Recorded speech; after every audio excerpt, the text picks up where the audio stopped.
Dear passengers, your attention please. Loco Podcast is arriving at the Champions League. Please join us as we are ready to start. Подкаст. Пау. Нет. Ну давай там начнем. Да, давай начнем. Я, кстати, вот предлагаю как раз вот с этой темы поддержки начать. Я просто наткнулся на какое-то зашкаливающее количество комментариев. Не было этого ни после Баварии, ни после каких-то домашек в чемпионате России про уродов, заряжающих УКИК и не поддерживающих команду. Был текст на эту тему у Дмитрия Егорова после Баварии. Опять он эту тему начал педалировать сегодня, выкладывать какие-то видео. У меня субъективно сложилось ощущение, что зарядов в поддержку команды и зарядов против руководства было примерно 50 на 50, честно скажу. Какие могут быть претензии, мне не очень понятно, в том числе потому, что я вообще считаю, что каждый приходит на сектор поддерживать команду так, как он считает нужным. Особенно в ситуации, когда единой позиции у сектора по поддержке команды, нет. Есть разные настроения у людей, приходящих на фанатскую трибуну. Опять-таки, есть еще 3/4 стадиона, помимо фанатской трибуны, которые тоже могут поддерживать команду так, как им кажется нужным и важным. И сегодня периодически был какой-то мужчина в безрукавке на Востоке, да. Похоже чем-то на Игоря Черевченко. Вот он умудрялся в одиночку там целую трибуну раскачать, заставить там что-то заряжать во славу Локомотива, и все получалось у людей. Поэтому я вообще не понимаю всех этих претензий, какие-то особенно с оскорблениями. Паш, ты оскорблениями... козлы заряжали про УКИК, гореть вам в аду, чтоб у вас языки отсохли и все остальное. Я не знаю, где ты взял этот срез недовольных поддержкой, неподдержкой и прочее. Брать текст любого вообще журналиста, особенно который, любит набросить на вентилятор.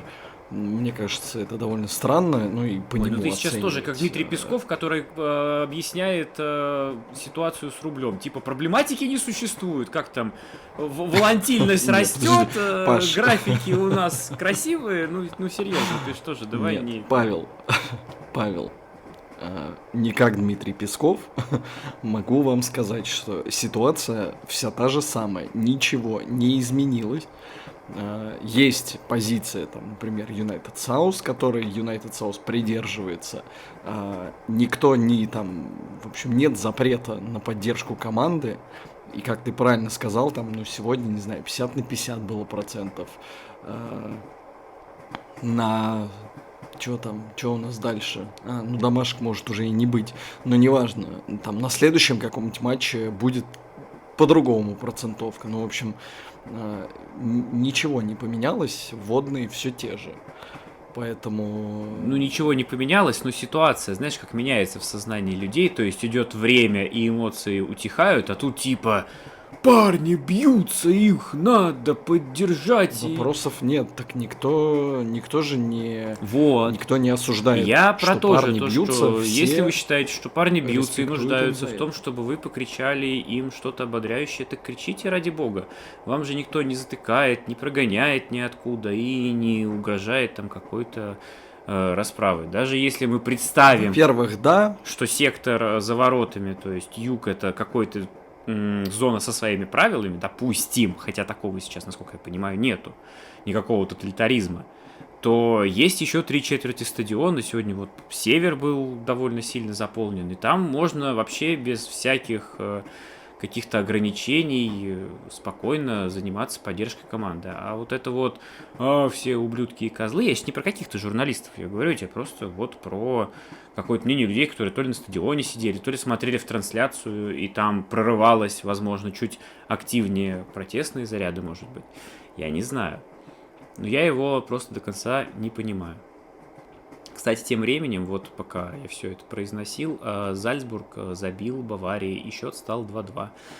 Это просто в контексте того, что вообще происходит в нашей группе. Что вообще творится? Бавария явно явно подсдала. Ну, просто физически, я думаю, что они уже не вывозят, хотя у них там бешеная ротация, но у них тоже сезон адовый, и они уже и с кем там, с Кёльном, да, играли последний. Ну, короче, в общем, будет интересно, я чую, но интересно, что... Интересно, в каком Вот состоянии и мы, и интересно. Бавария доползем до 6-го тура Лиги Чемпионов. Я боюсь, могут Ой. быть сюрпризы, если Действительно. честно, учитывая весь этот график. То есть тут даже до декабря это Паша, сам по себе у задача. Баварии такой, прости господи, ростер, что... Это ну, в котором хлеб жарят? Вот. Тара, тара, тара, тара-ра-та-та-та-та-та-та. Так вот, доползем ли мы, а самое главное, Паш, доползет ли Мацей Рыбус? Вот тут я не знаю. Но я вот вообще хотел начать с этого выпуска, но бог с ним, ты меня сбил своими болельщиками этими, вот как всегда у тебя любимая Не мои тема. болельщики, это болельщики Локомотива. Хорошо, но, как мы знаем, они ничего не решают. Так вот, а Мацей Рыбус, Паш, самый прикол, что несколько месяцев назад мы с тобой всерьез рассуждали о том, что, ну, как бы, Мацей Рыбус может уйти, и мы не видели в этом Да не то, никакой что проблемы. он уходил, Да. агент его заявлял, что он уходит. Да, Понимаешь? да, так и было. И мы такие оценивали, типа, ну, блин, что там его, хоть за 1,5 рубля бы продать, да, там, или батон Да. колбасы. А сейчас он становится незаменимым, причем, знаешь, по принципу незаменимый не потому, что играет лучше всех, хотя играет он в целом очень хорошо, не без ошибок, но очень хорошо, а незаменимый, потому что менять неким. То есть вот такая ситуация. Но он убивается. Я просто, реально, я сегодня, когда увидел его глаза вот эти вот под конец первого тайма, когда Атлетико очень сильно насел и, ну, прям возил нас. И что-то Рыбус вот выбил мяч, и он повернулся, как раз смотрел в сторону юга. К вам повернулся и такой: Но он... помогай! Типа того. Но он просто, типа, дайте там, не знаю, энергетик. Воды. Воды. Передохнуть, перейти куда-нибудь в другую команду, пожалуйста. То есть у него было написано на лице вся боль мира. Но второй раз этот взгляд я увидел во втором тайме, когда на экране показали Живоглядова, который добежал там тоже на какой-то типа 75-й минуте, обратно прибежал. Его показали, и было ощущение, что вот он уже, ну, иссыхает, в общем. Но это, конечно, два прям героических героя Локомотива, я даже не знаю. Но в итоге вот терпение. Терпение – это то, за что можно без всяких оговорок хвалить игроков Локомотива сегодня. То, за что их можно было в целом хвалить и против Баварии, и против Зальцбурга, и вообще во всех в целом важных матчах. Наверное, только в этом сезоне в игре со Спартаком не было вот терпения. Там просто без вариантов проиграли. Ну, слушай, мы вроде как характером никогда не, ну, в общем, не были плохи в этом. Поэтому, мне кажется, это как раз вот трушно так, типа по-локомотивски. По-локомотивски, да, но мне кажется, что по-тренерски Локомотив сегодня сдерживал Атлетико первые минут 20 и последние минут 15. До этого, вот в этом большом промежутке, Атлетико сдерживался исключительно вот на каких-то морально-волевых, на каких-то криках друг другу, на какой-то подстраховке, там, везение-невезение. Ну, давайте честно говорить, момент, когда Суарес попал в Гильерме, это, ну, такая удача, что просто, тут, ну, я не знаю, как это можно еще какими другими словами объяснить. Да, до 20-й минуты еще худо-бедно работал этот план, который еще и с Баварией мы начали использовать, с этими переводами, с раскачиванием обороны соперника, с попытками выманить на свою половину поля и закинуть за спину, но потом это начало просто приносить проблемы нам же, потому что Атлетико тупо перехватывал мяч и накатывал свои атаки на наши ворота, одновременно еще используя вот эту как раз зону левого защитника нашего, стягивая туда по 3-4 человека, и временами это выглядело прям очень жутко. Во втором тайме сели в оборону настолько компактно, что уже даже Миранчук оборонялся. То есть Там Рыбусю, мне кажется, стало чуть-чуть попроще, потому что уже даже Миранчук никуда не ходил, минуты до 75-й. Один раз он здорово пас отдал, но на этом все как. И в конце, когда уже вышел Жамалетдинов, когда у нас начались вот эти движения там с укреплением фланга правого, и Игнатьев, который то ли играет плеймейкера, то ли играет третьего футболиста на правом фланге, когда Зелуиш начал играть уже тоже чуть ли там не, я даже не знаю, там не ложную девятку, а натуральную шестерку. В общем, вот когда все это, тогда это все выглядело как некий план по тому, как сдержать Атлетико в самом конце. И все равно ты смотришь и думаешь, ну дотерпеть. И каждые вот эти вот выходы в атаку, они выглядели чем-то таким необычным, типа, чего, господи, в смысле? То есть вот с Баварией такого не было. С Баварией выходы были как-то осознанные, по одной схеме, пускай по одной схеме, но по рабочей схеме, все что-то получалось, и прям было понятно, что могут забить еще. Но в итоге как бы и нет. А тут все выглядело куда более рандомно. Тут на удаче, там опять на решении судьи. Ну, я не к тому, что фола не было в штрафной игре рукой, а просто так или иначе нужно было, чтобы судья поучаствовал в этом эпизоде. И вот на каких-то молитвах получилось добыть эту ничью. Люди после матча кричали... Молодцы. Вот мне одновременно с этим как раз... Хименес, сейчас я просто вот про разницу менталитетов я хотел вот закончить. Пока болельщикам Локомотива кричали молодцы, а и команда чуть ли не толпой обнимала Гильерми, Хименес пинал куртку, которую ему вынесли, просто вот он ее прям топтал, он был дико злой, и это, конечно, показатель того, насколько по-разному воспринимается результат сейчас двумя командами. Вот это и обидно.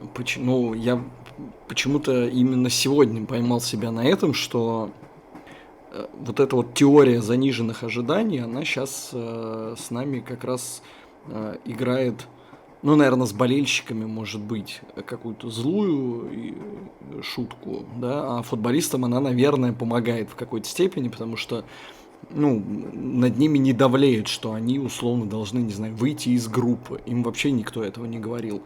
И Николич сразу сказал кому-то, Нобелю в интервью и во всех интервью, он говорит, вы нас похоронили, мы будем биться. Все, вот как бы на этом мы и играем. Но мне немножечко грустно от того, что, ну, правда, для нас уже то, что мы выдержали и взяли все-таки ничью с Атлетико, это для нас супер клевый результат и счастье, радость. Ну, как-то не знаю. В общем, мне не хочется просто, чтобы уровень Локомотива был как уровень, знаешь, вот Партизана, когда Николича запомнили в Партизане, что он сыграл в Тоттенхэмом, да, и это было, блядь, супер просто достижение. И теперь мы там будем гордиться, и руководство Локомотива еще и банкет закатит не только по поводу достойной победы с Баварией, достойной победы Баварии, да, над Локомотивом, достойном поражении, но и по поводу вот ничьей с Атлетико. Короче, как-то вот это вот меня парит. Ну, это с одной стороны. А с другой стороны, те люди могут сказать, слышь ты, обнаглевший, мы Атлетико до этого разница мячей 12-1. А тут 1-1, и Атлетико от злости вон куртки пинает. Разве не прогресс? Хорошо. Это... Нет, не прогресс. Знаешь почему? Потому что Анатолий Федорович Бышевец с Атлетико играл 3-3. И чего? Что это должно значить? Не знаю. Вот тогда был атакующий футбол хотя бы. Я помню, еще холодно было и мокро. Сегодня хотя бы не 3-2 между тем. Бавария забила Зальцбургу. Я понимаю, что когда люди будут это слушать, они уже будут знать итоговый счет, но поймите сами, прямо сейчас каждый гол позволяет какие-то делать прикидки, во многом, наверное, бесполезные, типа, а что сейчас происходит в этой группе, а кто там на что будет мотивирован и чего нам ждать. Потому что цена этого очка, она пока непонятна. Вот чего оно нам стоить будет, окончательно мы поймем только к концу декабря, когда будет сыгран почти весь вот этот вот первый этап чемпионата России. когда будет понятно, как мы играем после Лиги Чемпионов, сколько очков мы набрали из-за этого, сколько потеряли из-за этого, и не будет ли в итоге так, что мы набрали всего 2 очка в группе Лиги Чемпионов, потеряв при этом в чемпионате России просто какое-то бесконечное множество. Ну, слушай, Зальцбург дома еще у нас остается, и здесь как раз мы опять приходим ровно к тому же. Вот вспомни прошлый год, мы приходили к тому, что нам надо Байер хлопнуть дома, и все будет кайфово. Ну, куда-то мы там в Лигу Европы, да, мы, естественно, выходили, ни в какой плей-офф Лиги Чемпионов. Сейчас мы наверняка придем к тому, что нам надо дома Зальцбург переиграть. И тут вот, кстати, я даже не буду абсолютно хоронить Локомотив, во-первых, потому что мы уже 100 раз обсудили, что в Лиге Чемпионов Локомотив выходит, готов рубиться, там последние силы все отдавать. Ну и Зальцбург со своей обороной, конечно, это прям вообще... А ты не думаешь, что к моменту встречи с Зальцбургом Локомотив уже отдаст все силы? Ну, то есть, это как бы через месяц из-за паузы. Мы будем играть с Зальцбургом через месяц. То есть, к тому моменту уже будет игра с Атлетико, к тому моменту будет пауза на сборные, где очень многие наши футболисты имеют шансы сыграть аж опять по 3 игры. К тому моменту будет несколько туров чемпионата России. Я думаю, что имеет шанс сыграть только... По крайней мере, за сборную России. Я не смотрел, там наших поляков вызвали или нет. Но... Ну, конечно, вызвали и обоих. Бедный Рыбус, ты понимаешь, вызвали, что если ему Рыбуса придется тоже, отыграть ну, еще? Конечно. Ну, конечно, во-первых, обоих. Паш, он отдыхает на Динамо. Все. Ну, то есть он на ближайшие где-то 28 матчей уже должен быть готов. Поэтому не понимаю вообще, о чем речь. Вот Крыховик сейчас отдыхал в Сочи. Система подготовки по фарфану у нас такая, да? Система подготовки в лучших традициях Советского Союза. Ни шагу назад. Все. И... Ну, за Россию сейчас Антон сыграет. Ну, тоже, может быть, не все 3. Может быть, ему даже дадут отдохнуть. Очень хочется на это надеяться, если нас слушает Станислав Саламыч, а мы уверены в этом, ну, потому что, ну, короче, понятно. Вот, мы очень просим дать сыграть Лёше Миранчуку. Ему нужнее. Что, ну, как бы, ему сейчас нужнее. Да, Антон может отдохнуть, пожалуйста. Вот, сборная России переживет. Вот. Поэтому насчет сил, ну... Просто понимаешь, вот сегодняшний матч с Атлетико это как биться с Хабибом. Ну, то есть тебя в какой-то момент просто обволакивают и начинают душить. И твой единственный шанс в этой ситуации в том, что раунд закончится раньше, чем у тебя кончится дыхание, или чем там боль станет невыносимой. По сути, сегодня так и случилось. Наверное, если бы там у Атлетико было еще сколько-то, не знаю, 10 минут, может быть, 5 минут, может быть, им минуты не хватило, они бы задушили и добились бы своей победы. Но вот сегодня хватило сил продержаться, пропотеть, пронервничать, пробиться там и все остальное, чтобы вот в то время, которым ограничивался матч. В следующей матче с Атлетико, учитывая, что это будет на их поле, учитывая, что они к этому-то матчу уже знали все в целом наши слабые места, а я думаю, что к ответке вообще все выучили, куда там чего бить, где слабо. Я вот, кстати, насчет этого не уверен. У меня есть подозрение, что Атлетико, ну, по крайней мере, из слов Симеоне, это исходило, что они приехали делать то, что они умеют. То есть они играли абсолютно от себя, и их мало интересовало от все себя остальное. или не от себя, но либо... все Локомотив, они очень хорошо нивелировали вообще все какие-то механизмы, которыми Локомотив манипулировал против Баварии, атакующие. И при этом свою игру так или иначе, да, они играли от себя, но с акцентом на слабые места Локомотива. Это и взаимодействие Рыбуса с Райковичем, это и взаимодействие центральных защитников, и тот факт, что Рыбусу не помогали полузащитники при обороне. И вот это все было Атлетико очень здорово использовано в разные моменты матча, поэтому даже игру Гильерме на выходах, когда он в полупозиции остается, Гилю, конечно, признали лучшим игроком матча, и в целом, наверное, это заслуженно, но в голе определенно его вина есть. Могли еще один из-за его вот этих вот выходов далеко из ворот пропустить, когда в перекладину попал Каре. Но при этом он еще взял сколько? 3, наверное, момента. Ну, минимум 2 точно. Это удар Феликса, который был очень красивый, сейв. Когда Суарес бил, получается, ну там опять-таки взял. Взял.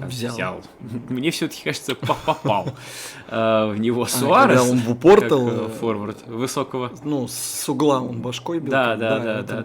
Это было Да, с угла, когда он туда. Ну, это типичный Гильерми в целом. В целом сегодня ничего. И типичный Суарес. Я тут вычитал статистику, что в гостевых матчах Лиги Чемпионов Суарес последний раз забивал тогда, когда президентом Америки был Барак Обама. Ну и слава богу. Кстати, Вот, Суарес очень такое? мерзкий. Мне Барак Обама нравится, а вот Суарес вообще нет. Понимаешь, отвратительный человек. А за Байдена с Трампом чего? Давай, это выбор подкаста. Паш, я еще не успел. Так выборы сегодня. Пока ты изучишь, уже все закончится.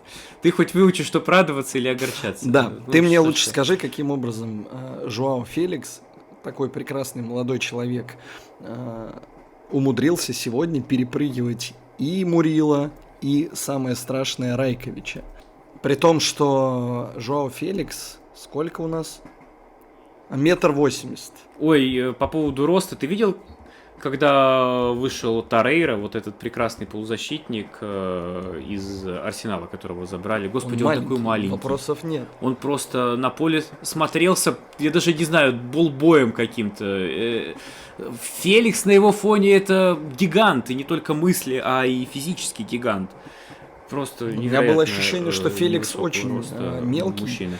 Какой-то такой, в общем, не самый фактурный пацан, но он возникал постоянно вот в штрафной Локомотиве, бил своей головой. Подожди, давай начнем с того, что Феликс ростом 1,80 м. То есть это не... Я с этого и начал. Понятно, что и Мурила, и Райкович выше, но тут мы приходим к другому. Во-первых, между Мурилой и Райковичем приблизительно нулевое взаимопонимание, судя по всему. Во-вторых, у Мурила в принципе есть проблема с позицией и с тем, что он ее периодически теряет. Поэтому ему очень здорово играть с Чорлукой, который может подстраховать. А если не подстраховать, то хотя бы навязать борьбу, чтобы Мурила успел развернуться и прибежать. А в-третьих, Райкович вообще какой-то человек, который склонен к авантюрам, как мне кажется. Последний раз я видел людей, которые при обороне своих ворот начинают зачем-то рыбкой выбивать мяч в какую-то дугу его запуская, в те времена, когда в Локомотиве еще играл славный Ян Дюрица. Вот примерно тогда были вот эти вот странные и ненужные в своей эффектности действия в ущерб результату. Я не могу сказать, что Райкович сегодня прям привозил, но определенную нервозность его действия явно внушали. Но опять-таки, надо понимать, что мы, конечно, смотрели со стадиона, и не все, что там на стадионе ты видишь в моменте, по итогу воспринимается там так же, чем когда ты посмотрел там 5 повторов. Поэтому это очень многие эмоции сейчас субъективны. То есть мне, например, сегодня не понравилось, как сыграл Крыховик.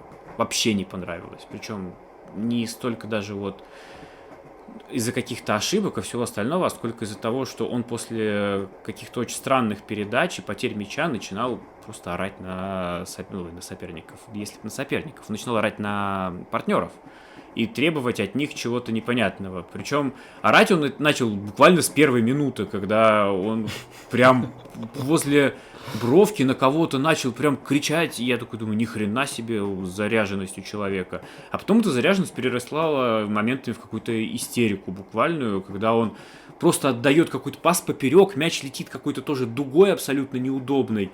Худо-бедно, бедный Живоглядов там как-то принимает, но от него отскакивает, и Крыховик начинает на него орать так, как будто, я не знаю, что должен был сделать Живоглядов. Видимо, пробить и забить с этой перед... в общем, я, конечно, понимаю максимализм и все такое, и, может быть, он просто так заряжает партнеров на борьбу, но выглядело немножечко странно, если честно. Так что Крыховик сегодня, наверное, для меня в числе тех, кто сыграл неудачно. Тогда, Паш, финальный вопрос. Ты свистел Федору Смолову? Нет, я не свистел Федору Смолову. Я был в таком... Я дар речи потерял, ты знаешь, в этот момент. Я подумал, что все, возможно, на этом... Ты подумал, что все, нельзя заменять лучшего игрока по ходу матча? Ну, с одной стороны, да, я об этом подумал. Потом я увидел, что Смолова меняют на Жамалединова, и подумал, а какая разница глобально-то? Так вот, по поводу свиста Федора Смолова, мне кажется, это какая-то определенная, может быть, точка невозврата. То есть, никогда не было во всей карьере Смолова в «Локомотиве», никогда не было, чтоб ему настолько свистели в матче, причем в матче, когда в целом команде кричат молодцы и все очень положительно настроены, но Смолову при счете, который на тот момент, собственно, был уже 1-1, Смолов еще и пенальти этот так или иначе там помог заработать, и Смолову прям весь стадион свистит, не то, что там какой-то один сектор или отдельные люди, а вот со всех сторон был этот свист, и, видимо... как-то кончился вот этот вот огромный запас доверия и лояльности, который долго Смолову выписывался. Вот теперь точно можно говорить про отсутствие поддержки, но конкретно ему. Это не про отсутствие поддержки и веры в команду, это конкретно про то, что болельщики Локомотива не верят Смолову и не понимают Николича, когда тот ставит его в стартовый Мне состав. интересно, что Федор Смолов, да даже не что он скажет, потому что я вообще не жду от него какой-то позиции, как там выступил Лысцов, например. Да ну брось, ой. А представляешь, он как скорее пост, как Лысцов? выйдет Вот, с да, я постом, только что хотел вы про это спросить. вы не уважаете работу и... Жду говна в комментариях. Вот, но мне просто интересно... Короче, какая реакция будет в игре на все это, потому что... То есть, есть ли у Федора Смолова спортивная и профессиональная гордость, да? Ты вот к этому ведешь? В том числе, для меня немножечко странно, что, например, на неделе кто там, Ткаченко, да, по-моему, выступил на тему... Да, это агент Федора Смолова. На тему того, что вот летом будут подбираться варианты, чтобы по окончанию контракта с Локомотивом Федор мог уехать чилить в США, Австралию, Японию или другие кайфовые страны. И вот... То есть на таком уровне уже идет какое-то размышление. Я прекрасно понимаю, что это, наверное, должно быть. Но почему нельзя это... введите кулуарно какие-то там разговоры. Или теперь Федор Смолов должен гордиться тем, что его Нью-Йорк хочет подписать в аренду, серьезно, и поэтому вы рассказываете об этом. Но, может быть, это исключительно планы агента искать ему клуб, конечно. А Смолов, Смолов не в курсе об этом. За Локомотив. Нет, конечно, в курсе, но просто ты ведешь к тому, что, насколько я тебя правильно понял, то, что вот Смолов уже сейчас думает, как он будет выбирать между Мельбурном, Нью-Йорком и Токио. В том числе, да. То есть я понимаю, что мечта играть в Европе, все, надоело, не знаю, там разочаровался. Поиграл, да. Какой-то другой, видимо, мечты нету. И почему-то, что самое главное, меня просто удивляет, почему-то болельщики должны дождаться окончания контракта Федора Смолова, который, по-моему, там через 2 года завершается. И чтобы Федор Смолов уехал кайфовать на острова. Серьезно? Чтобы что? То есть, почему вообще 2 года контракта должно пройти? Да, ладно, болельщики ничего не решают, ты же это помнишь. Почему клуб Это да. спокойно... Тут вопрос, да, почему клуб спокойно воспринимает такую позицию, и тот же самый Мещеряков, который любит очень много комментировать, никак не оценивает вот эти намерения агента, и да, можно сказать, что тогда мы просто Федора Смолова зимой куда-нибудь продадим, зачем нам ждать еще, пока он выберет чего-то, мы выберем сами выгодное предложение для клуба. Нападающих у нас теперь хоть соли, Федора Смолова трибуны уже не очень признают. Сам Федор Смолов тоже не выглядит человеком кайфующим в Локомотиве, несмотря на смену тренеров, несмотря на Лигу Чемпионов, вообще несмотря ни на что. Роли у него уже менялись, в каких только ролях не побывал. Партнеры менялись, главный тренер поменялся, в Европу его отпустили найти себя, почилить. То есть... Но я не знаю, что еще должен был сделать Локомотив. Полностью привести весь состав Краснодара и Игоря Шалимова тренером назначить, чтобы Федор Смолов снова как бы почувствовал себя любимым. Ну, правда. И тут я допускаю, что это действительно могут быть только планы агента, который знает который имеет свою стратегию на карьеру футболиста, очевидно, с его согласия и одобрения. А сам Смолов, возможно, настроен там отработать контракт, сколько бы там этого контракта не было, по факту там 2 года осталось, или придется полгода отыграть, или год. Но выглядит это все так себе, а Локомотив в этой ситуации просто выглядит как пункт для передержки, пока Федор Смолов тут еще позарабатывает денег, а потом поедет смотреть там на что? На варанов. Ну вот да, потому что поэтому, собственно, Федору Смолову и свистят трибуны, потому что, чувак, ты пока ничего не сделал, реально, чтобы тебя любили, понимаешь? Вот ничего. Да. Много сказано, но, простите, даже на той встрече уже там забывшейся, знаменитой, когда за команду или за поддержку там выступил Баринов, окей, к Баринову мало вопросов, он воспитанник, у него есть...